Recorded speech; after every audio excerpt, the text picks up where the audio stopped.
OKFM 101.7. Now, Mamini Mustpha Gbandi, encoding como Deputy General Secretary of the NDC. Now, any entry and come. Mustapha Mimwachi. You saw of a Now, Umpomuti say. Radia, Adam. Ami. And now, what do we go pay a year youth manifesto lunch, Nasi? And Ram Biffy, a over the weekend, we call not. Maybe do you not? I jump on so. Akadi Obekan, in my ABs, a young man. Okay. Kai Koi. Now, I saw what Timun some day. Now, Neto say, hey, Papa Kwame. Hey, Romuha. Say, what as a parenthood? A friend, our four. One of share ya bedu ha. Come here, kay. If really be distress, household distress. A lot of parents are distressed. Free senior high school, in whichever form one you are implementing, whether good or bad, it has produced a number of candidates they will be going to the university. One Queen, work school, secondary school. Ya jeje will say free na so na utriaka. A car, umami and now papa ebo, and son now because school be crowded here, and school got on the toilet through a top, Oku school the bulb, electricity bulb, at a hundred. Apart from a Triania, but to near the idea, it's even more expensive. Now, all costs are university no, and O papa ye Triania, ultimate not, cause ultimate top farm inputs. O papa ye driver near, ultimate top petrol no atoka part. O papa ye centurion, journalist, said what Nanayan de Kakra. No, call restaurant, me and the salary. And the first year, a distressing moment for a lot of parents. And now, I say, yeah, you free only be for fee, and here for no. I said, any papa, any mammy, ni papa. But sometimes, what you could say will be some woman, overcome one mammy go to school fees. And I'm saying, Mabunu Bebre, Omokoji school, you know, with the Omonko school, you wouldn't want to be engaged. But Sameba, Namekase, Wafa, Matimia for first year. Now, President John Dramani Mahama, policy, no.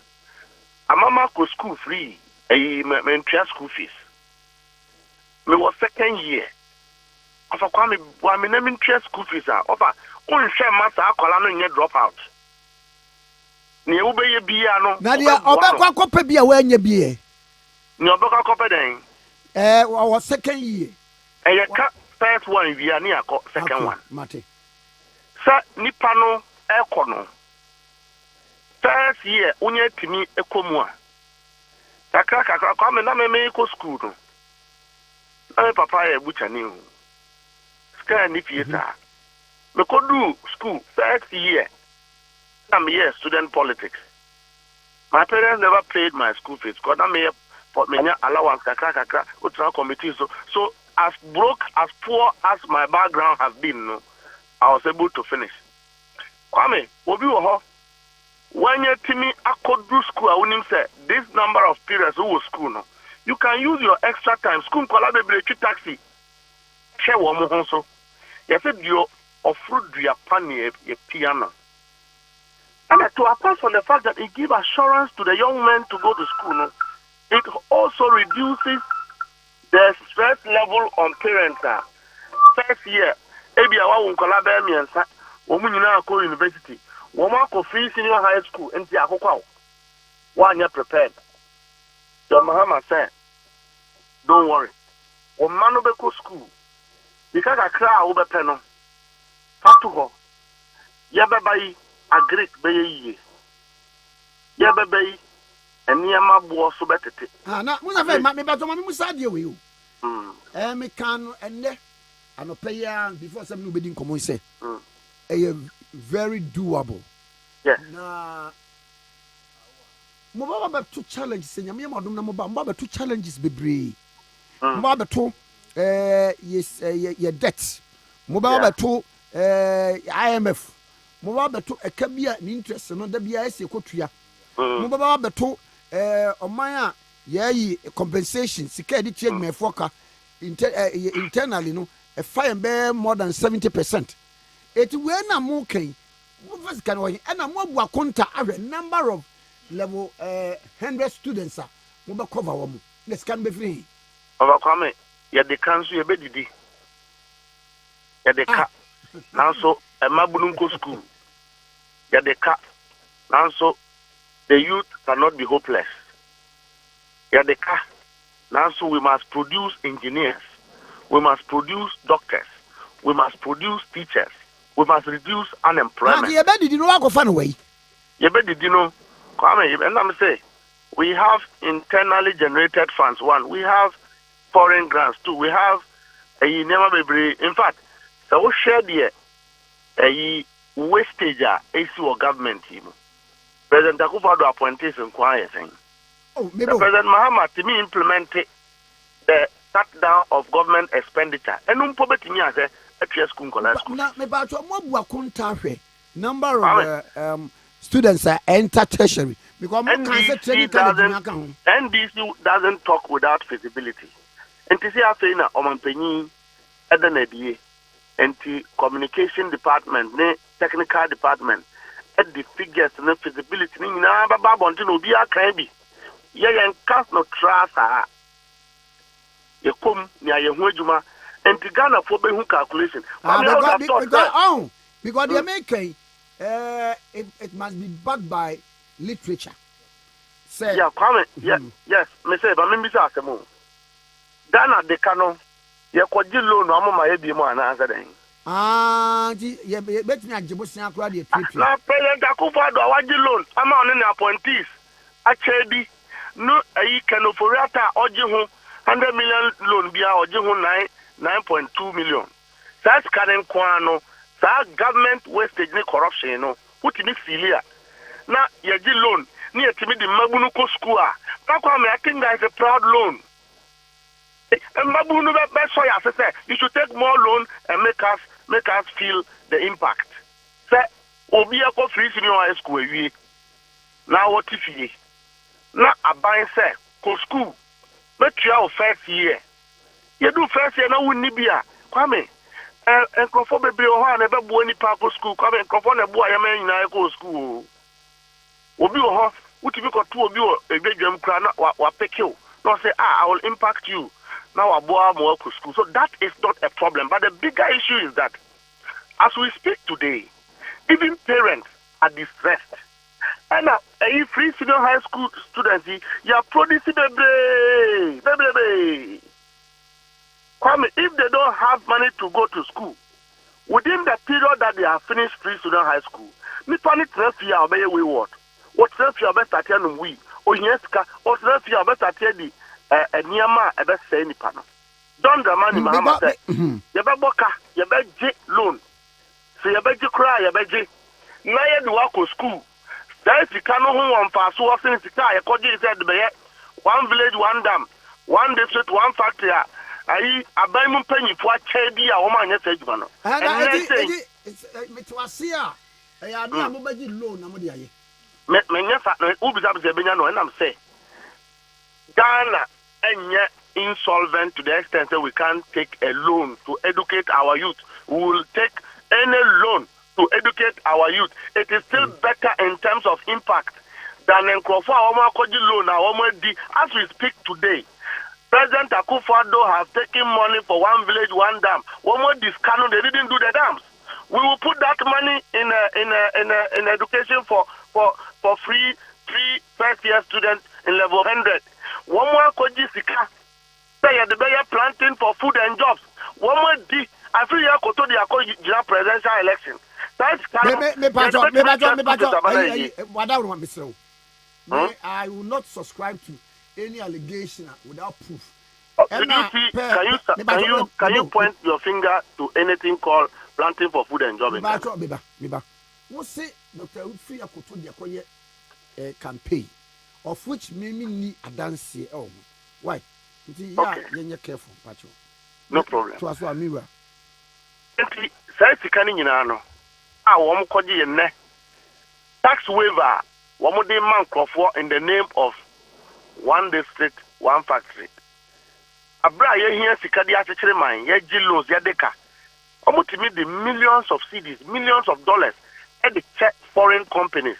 Kwame say skano ye je ni e kasi ye de bema young people, youth of this country. Ah, woman ni biye, they have difficulty in going to school. They have no parents. They have no hope. Go to university. Kwame, the youth will be very excited. Okay. And there will be hope. That will be hope for the youth. And now, I can say, abai mun penny for the din so akom the yin. And why can say? O say? And why can say? Kwame, kasi bitimi ya yare o. Kasi bitimi ya stress. My brain amenam. I say beti he me nifi. President Akufo the Adawroma. Oma say me fie. And amenam ho na me ejuma. My only hope ni say nka NDC beba power na nyame aboa. Because me ejuma kra won be say no. President Akufo do aban we. We a business na omunim se obenye sika de aboa NDC a wo mugudu. Nti me adwuma no kra me nya bi kra na oma benya bi asay no. Nti kwa me akom na de me. But the most important thing is that there should be some hope for the youth of this country. It is becoming very scary. It's becoming very dangerous that we have a government in place. But when it comes to youth development, the government is not having any policy direction towards how to produce graduates, how to get our youth from the street, how to combat social vices. And for me, the Kwame, medical kase, meku me ho, I'm a President John Mahama Abedi president. Kwame, it is not about me.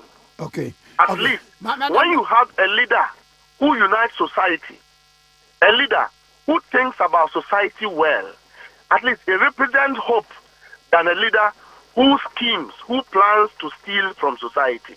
Those two type of personalities, I would rather go for President Obi argument to be say.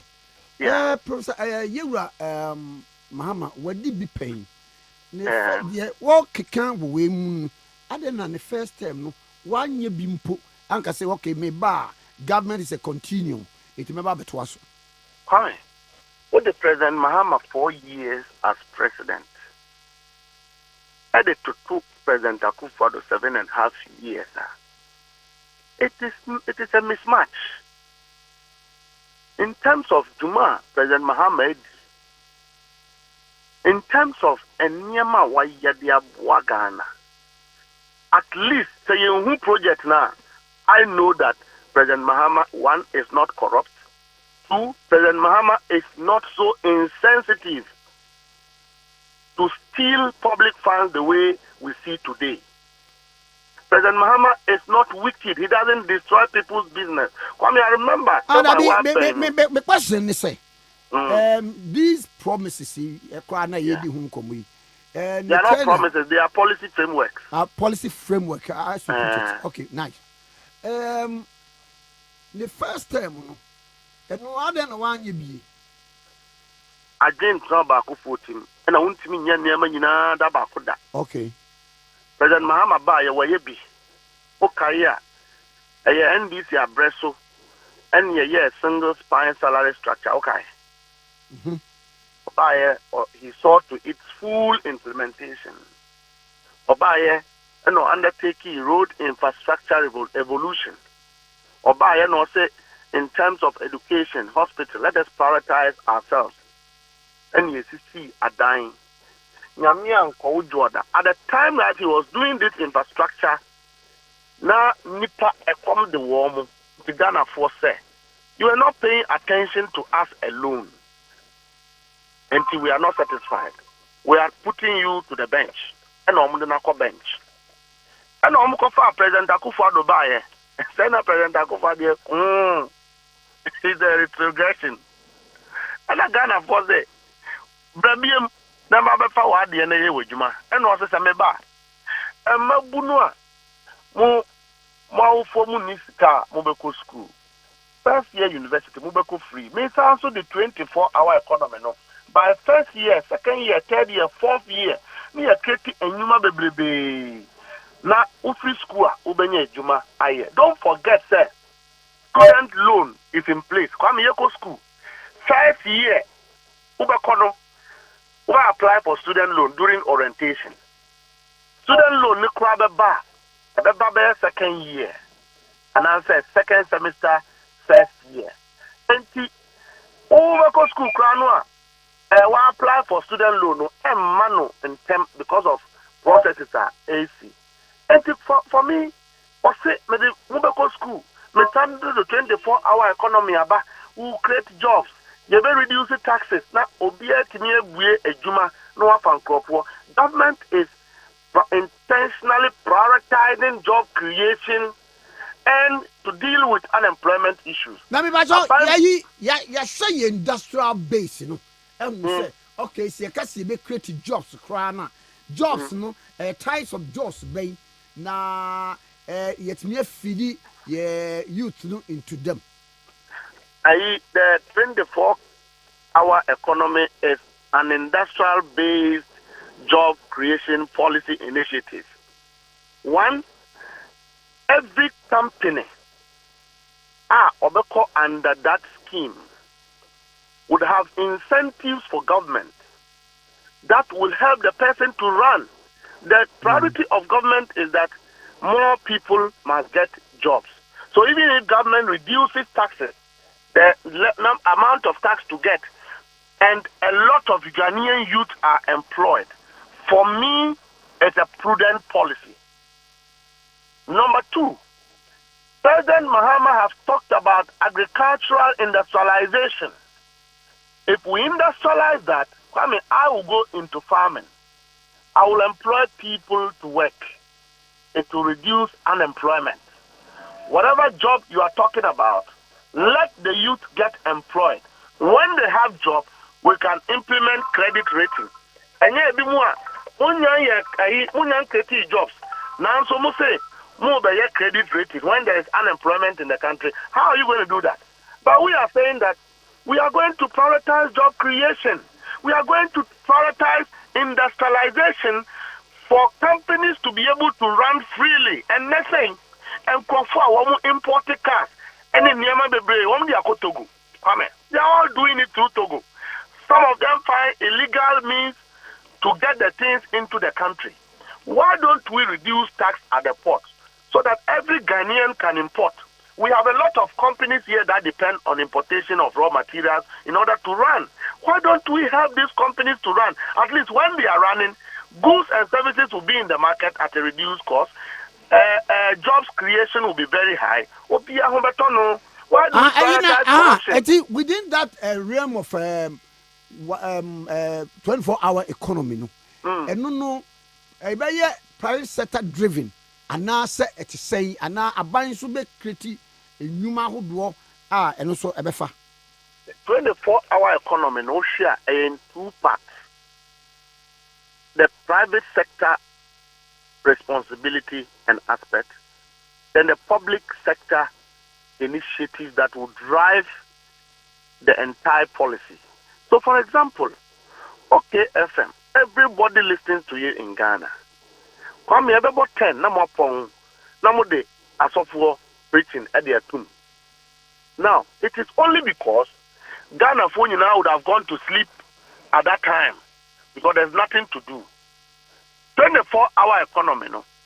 Government say, so who use electricity and ajua, you better reduce one amount, no what you juma. Two, the tax that you will pay as a company when you are running 24-hour economy, you obviously employ a lot of people into a very reduced tax amount.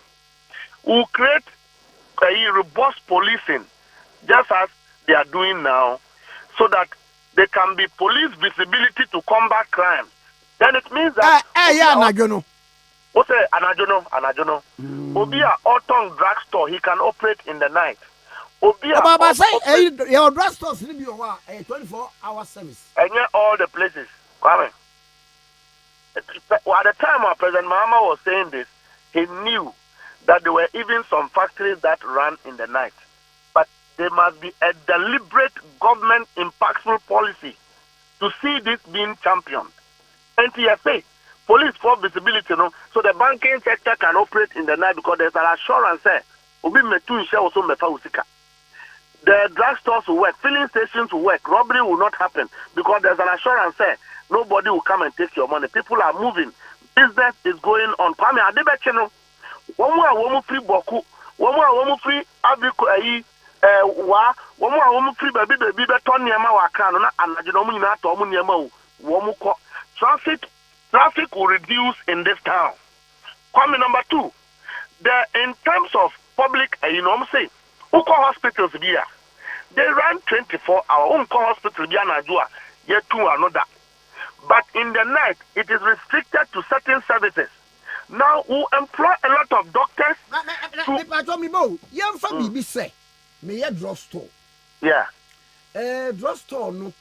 Maybe a maton, the meton every day now, but who's a drugstore for Crown Pontem about 10. And no, and I don't know, subject to demand and supply. As I said, be to Namiko for big class and may employ no. Nani pakrono may employ no and I don't know young here. Say my buckle. Yes, so demand and supply is subjective, but availability is a matter that we must resolve. Say we are anajua. Ebiobi paracetamol bi keke no ofe. Kwame, there are a lot of people who fall sick in the night, but because on year drone 20 or say me managing in adienche. Aditya Amako Hospital and Azamako Pedro. All those things will stop. So the conversation of demand and supply analysis, we have not there yet. The conversation is that government will put a policy on the ground. I say Ketani yes, why about Transit? And we are not only talking about drugstores. Hospital, dear thing. So see, Aoko Hospital, Anajo, they run certain services, okay? But not every service that they run in the night. Government says that all those sensitive institutions will run 24-hour every service in the hospital. Doctors are on standby to do work. Can so no. Say hospitals no. Bebre wa. 24 Kolebu, Kovanochi, Kofobia, and areas. Even Achimota government hospital na run it. And then America say that every hospital in Ghana onko anajono ya no so will be akodada. But the difference is that anajono, they are restricted to certain services. Okay? I just say Adia Chen and Sana, they run full scale some services. Government says I'll put things in place. Every hospital will run 24 hours, particularly government hospitals. They run certain services in the night. Government says that there will be a deliberate policy initiative to run 24 hours. So at any time that your container gets to the port, you can relate with customs in the night, you can relate with port services in the night and get your goods cleared. And I don't know. And I don't know be because of Abesa by Foja. You better done fully. Restriction be so. Market be war a Bolga. Rogo Kwan, so I think Zumrugo and answered. Yes. Market and I don't hear you. And I don't know, and also no, Yanana Abai say, and I'm say a jadi for Obunya soldier for your police for a conform so homo diga. NT at the Sadia, woman police for the buildings I was for. Police visibility very high. And to be fun, say, baby to Sabia, Cantamanto market, no. Sabia me prefer so a tokrano. Me Betana 2 o'clock. Correct. Okay. Because who free circle or Cocatamantono. Street light are ubehu. Lighting visibility, ubenya bibia clear. Police for the motor. Now say one of the good things Baba, I do a capital intensive power. A free senior high school was capital intensive by a year. Yanyan ye. it's a good policy. Yeah. And yes, yeah, buy a COVID buy. Government took a decision to give free water, free food. But the only problem is that if they were supposed to feed 1,000 people, they fed 100, and the 900 goes to their pocket. That's the problem with this government. Mustpha, mami me industry man na me factory bi. Na factory no ebi ade a me produce we there you subject to maybe advert me ye no me ade no ye nto sa bebre. It me no kwa be na mbafa so rope me Kwame, market in industrialization is different from availability of a company to produce. Policy no yankase compulsory. Here twice will be a come. Who now be share juma who ye? Who now be share enema who produce so? But government would have created the platform for that growth of the businesses that will move. Kwame, madam for be pure water factory. Anopa. Task si ho. Bebebe. Se uko belakwa. Uko bena. The demand for that water is so high. Uko Voltica. Same. Okay. They may run to certain stage and close. But government is saying that, okay, the work output of the night, whatever energy you are consuming, I'll reduce the price for you. So feel free. Do the work in the night. Yeah, energy and realistic price. Okay. Do the work. Employ my youth for me. Just employ my youth. Let them get jobs. Produce. At the back, there will not be traffic in that factory because demand is very high. Okay, energy asem. Yekano energy. His Excellency John Dramani Mahama any aquadro in the initiatives that combats energy crisis. We know that is one of his track records. We know Abonsan Krenim say Yekasobia was solve energy crisis, confronted it head on in this country. John Dramani Mahama, President Akufo-Addo Abai, Omar renegotiating Omudi Huska. And Omoria ECG Kradiaka home. And Yakana phone, and young. Mammy Musa, Meti BBC as a passport office be running 24 hours. Now, Najuno, the Pakwana walk quack in the passport, and Najuno, Adia, what do you call a year now? Now, for Wamako being walkable by a passport, no, passport in here, Pao.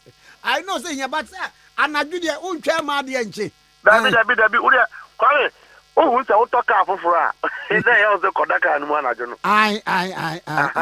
And the passport, no, it is not about new applicants now, Wamubano. It's about the backlog. The focus is on the fact that the officers at the passport office are incentivized. They are paid to work 24 hours. At any time, they are able to clear the backlogs. Passport, no. And you have to have the cobra 1 week. Now, passport, you can't print your laminated your tour. Over wire collection, now call baby. Come is easy. So you don't necessarily, as an applicant, get up in the night and go say, oh, your passport. Number two, in cases of extreme emergencies, we hear passport, then, obi ho. You can't to coin the following day. And I don't know, pack your bag, no, I for passport. I mean, also, I will say, President Mahama said, you will walk to passport office and have an emergency passport because government service constitutionally says that government must extend services to all Ghanaians equally. There must be accessibility. Accessibility of government policy and government services is very key. And now, anyway, Kwame, Uko hospitals are Omunye Jumanajo, Uko health insurance are above 5 are normal pong, Uko customs are Edwanajo, normal pong. Aji, customs in Yabe Manajo. Oh, Obia Bayajuma 24 hours. Government service, Bia Bayajuma, essential service, Bia Bayajuma 24 hours. 24 hours. You will be ready. Government will pay for it. There will be a lot of people recruited to ensure that at any time that any Ghanaian customer, okay, anybody doing business, anybody willing to access government service, who pursue access here, a night will not be your limitation. Now, Mammy, abrofo yesua wo mu no. I know a lot of European countries no near the idea. Baby also o mo pon. Eno de abrofo no menim. Okwa bruchira in the night to get anything you want to buy. Ba nyu o mu nyina me cheze bi pon. I say nka asa say president Mahama nka azu bia. Okay. Na okayfm de mo fi anajo de. As of for preaching no munyaye a. Mo bokọ so abo. But ebia any FM no so beka say. Yeah dia anajo be commercial because mokola ye juma, asama market ye juma, malata market ye juma. Enti ye be koso akonkoma market ye juma. Ye enipa etie okayfm. Enipa etie nit FM. Enti ye dia be ye commercial anajo mini bra kwa me be siri penny akasa ma dia chen. Na adechi a obi nso abeto so na ono nso ne obi adi nkomo saa de akọ kwa me saa ne ebekọ no yes sir. One, it's a deliberate government policy and now you to defining is there 3 jobs or the same job, 3 shifts, 3 people. So the same job it used to produce 1 person to work that job, to do that work. Now the same job, 3 shifts, 3 people will be engaged to do the work. 2 extra people have been added through government intervention. Kwame, it is the shortest way to reduce unemployment. It is the best assuring way to reduce unemployment. NPP force a woman case adi we have. Na me ba cha mo hwe. Ba cho de ye keke nyina no mo hwe wage bill no de. Wage bill. Because what they make no at the same time no government the policy no reduce taxes any electricity cost no me ade ade. Enti wage bill nipa ye be fa wo mu no ade ade no ye consider say aban sabetimi asoso. The wage bill is not a problem. Oh, okay. Because when work is going, when I'm comfortably working, I'll pay my tax. How many in Ghana, India, or Yejuma pay between 21 to 35% as tax? When you be a person, me boni was it Musa say, then these offices and also operate 24 hours. And this office, they say about 24 hours, and NPP gui. And we use that. Now say yeah, we be at the MPP relevant to Ghanaian politics. It's because we are running 24 hours. President Mahama doesn't sleep. He doesn't sleep. Look at Papa we. And now our table. O free at table. Waba and Rabokum. And now no Saturday, President Mahama was in Volta region. Ofiho was abedu. Look, this is a man who wants to serve the country. Okay. Not a man who sits in the bus and land cruisers are following and pretending to be cutting costs. Me Musa construction so at say within the 24-hour, you know. Back on construction, you know, 24-hour. Chinese for one more Kromuha. China for one more do contractor. Near one here and it's a woman saw industrial light at the FSO. They run 24-hour economy. I bet you was a block here to you. Not me, I see me dance way. Oh, to pay a contract, the contractors for a Juma Pacotra. Oh, okay. Oh, so Ghana supervision, I ask them no. Look, if you have a Juma construction, they see a come 1.3 radio. Now, also may cost at moment concrete. Would the light to her? Woman himself, police for around, bimbe, Langard bimbe, 2 and shower almost. I mean, one must yam that do. Into 24 hours, no. Construction companies, mechanic companies, fridge repairers, electricians, one a human policy in the okay. To say, be a me fridge, ya say, me exactly. And I do not bet me a yak of Fama Diaba at the minimum begum. Oh, air condition, I say, and I do not know who bet me a freight technician, I'm what the other year. You also a car 24 hours. Papa be or Kumasi magazine. I don't know, Ashanti region every MPP in some 24-hour economy. Almost say, President Mahama car and a buoy or margin, and the papa no cost share light, on the shop or take cars. Or then Canino, open the garage, cars to the bridge, you know what?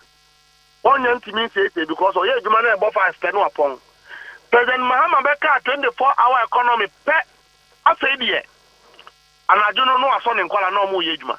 Oh, okay. Na oka ye de no aba be pakọ. Seka oka no asay. Is just obetwa ya no pa no. Anajuno 24-hour economy no. Obeba no ma repair. Enya ne kan ye first so. Oh, okay. What be for wade ekọ. Well the near who well the puno anase wo ye obi window. Ebo 5 for what yakoda.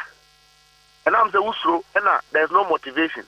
And I don't know what do other workers, other managers beba. Kwame, what ma be jumana ma dia chen. Ade be chen na obi abefa na ade ekọ.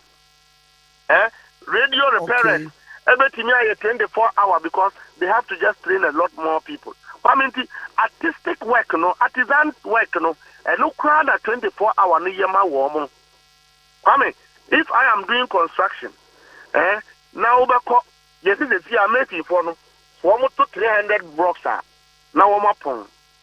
Yes, there be Udia for blocks to change. Once you have energy, Yamina Mujano. For Modia Nejuma, Franopa, Kodian, baby, I know I 900 blocks. Ubeji Huska. You know, near Solite at also. Another group of people, laborers, Beba, no more year blocks, no more year concrete. I bet you come and know it's there to her.